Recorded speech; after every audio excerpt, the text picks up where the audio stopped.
नमस्कार। उपनिषद ज्ञान भाग 29 सीजन 2 चल रहा है। केनोपनिषद चल रहा है। पहले सीजन में हुआ था ईशोपनिषद। केनोपनिषद का सीजन जो है उसमें पहले 2 खंड हो गए और ये 2 खंड का जो भी गोशवारा है वो अभी नहीं बताना। आप देख लीजिए 27, 26 ये पूरा आप वहाँ पाएंगे।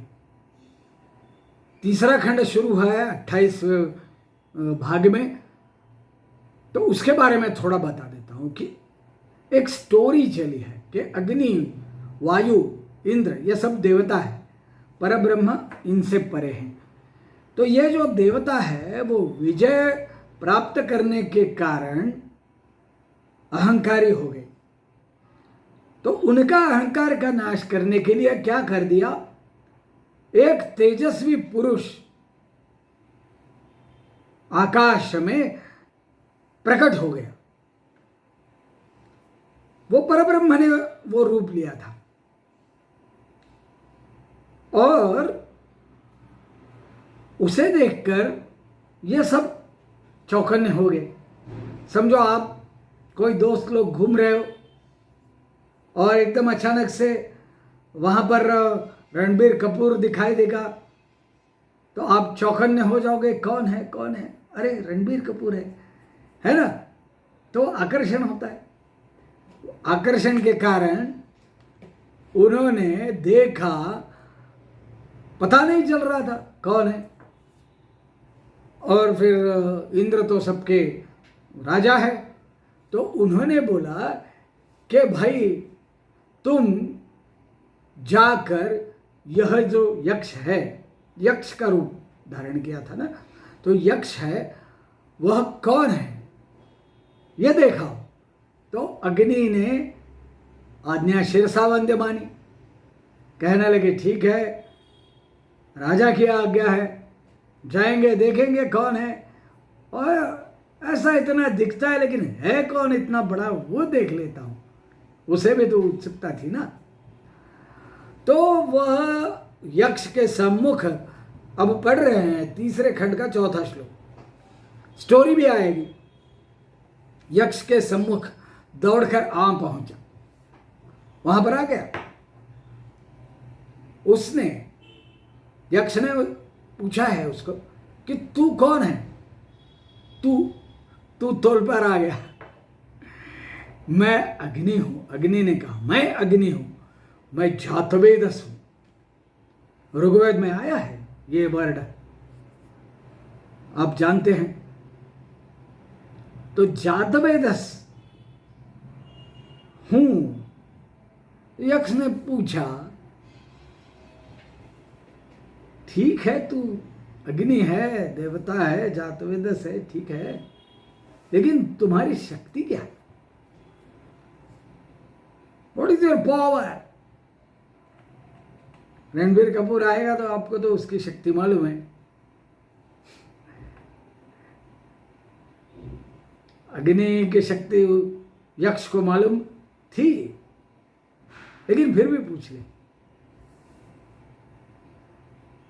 तो वो अग्नि देवता बोलते हैं कि पृथ्वी में जो कुछ है वह सब कुछ मैं जला सकता हूं।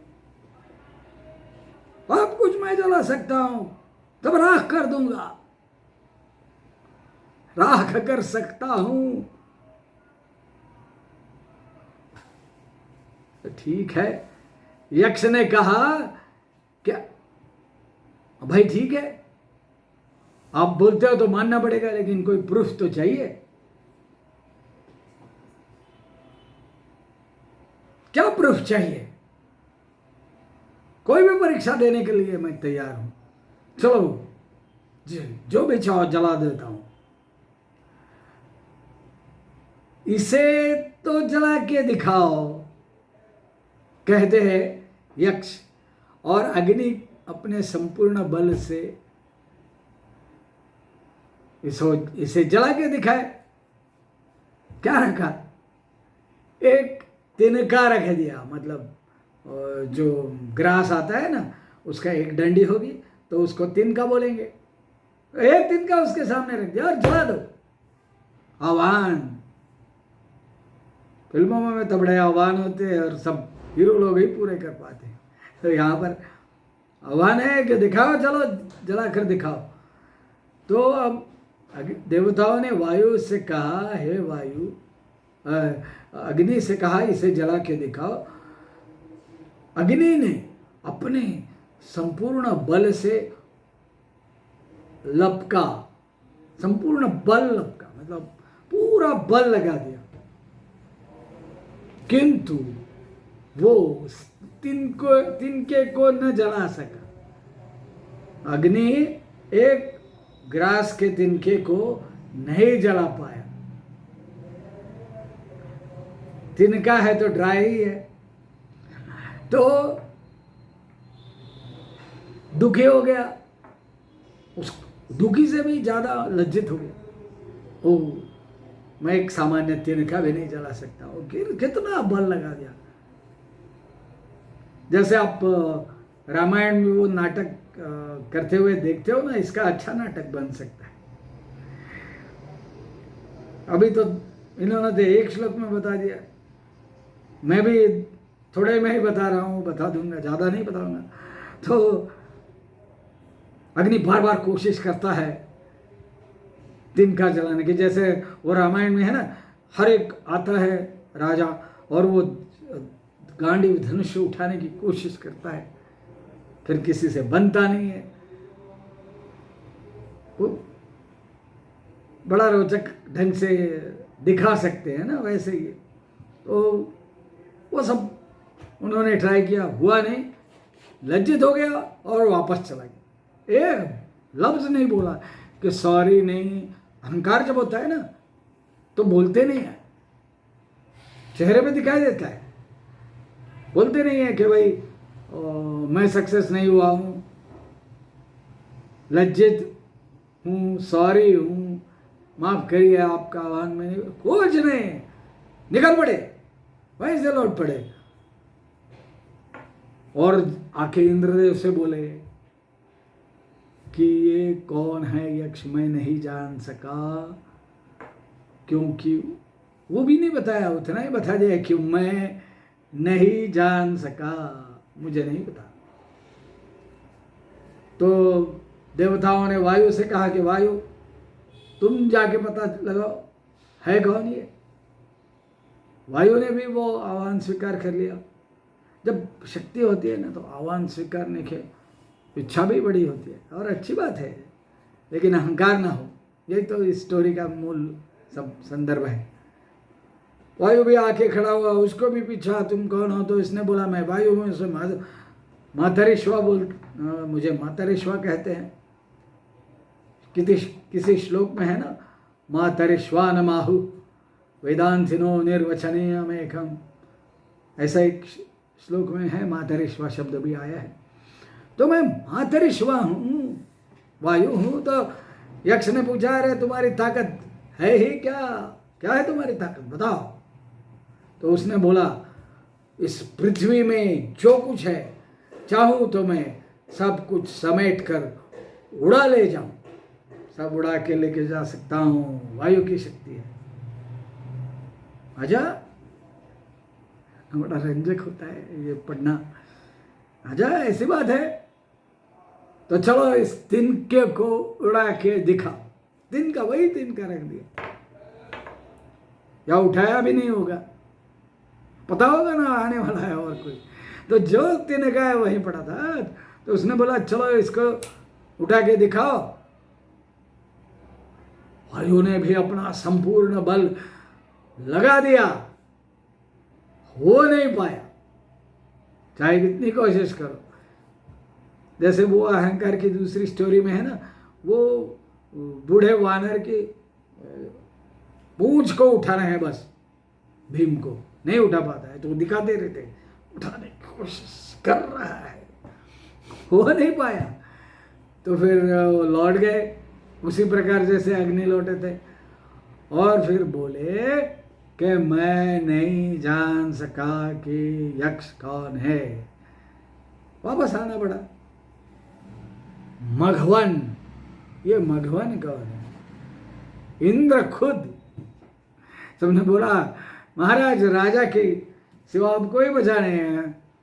ये देखो इंद्र, वरुण, अग्नि, वायु है। वरुण पर्जन्य की देवता है, तो ये देवता है, तो इनसे ये तीनों से आगे बड़े पावरफुल कौन है? तो इंद्र है।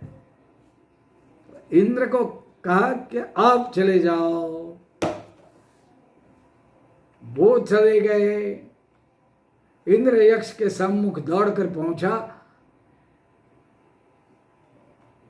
लेकिन उसकी, अभी इंद्र के बारे में थोड़ा अलग बताया है, स्टोरी अलग है कि इंद्र के सामने से वो दिखाई नहीं इंद्र को, या तो गायब हो गया या इतना प्रकाश उत्पन्न कर दिया हो, ज़्यादा प्रकाश हो तो दिखता नहीं है, साइंस है, तो दिखाई नहीं दिया। यक्ष ढूंढते ढूंढते अभी क्या है, हाँ वो गायब हो गया था और आ रहा है। तो यक्ष को ढूंढते रहे, लेकिन उन्हें वो नहीं दिखाई दिए और एक स्त्री दिखाई दी। अतः स्त्री का सम्मान जगह जगह है, यहाँ पर भी है। देखिए हमारे उपनिषदों में जब इंद्र से बढ़कर कोई है, परब्रह्म आता है, यक्ष का रूप लेता है, फिर लेता है, जो फाइनल रूप है इस स्टोरी में वो है, वो स्त्री का है। और वो स्त्री कैसी है? अत्यंत शोभायमान, स्वर्ण अलंकारों से युक्त, हिम के समान शुभ्र, एकदम गोरी, और इसका नाम उमा है। उमा मतलब देवी, शिव की पत्नी, उसका भी नाम उमा है। उसने कहा कि यह जो यक्ष है वो खुद परब्रह्म है, जो विजय है, जो महिमा है ब्रह्म की, तुम्हारी नहीं, ऐसा समझो। तब देवताओं को पता चला कि यक्ष कोई नहीं परंतु परब्रह्म था, और ये बताने के लिए वो आई थी।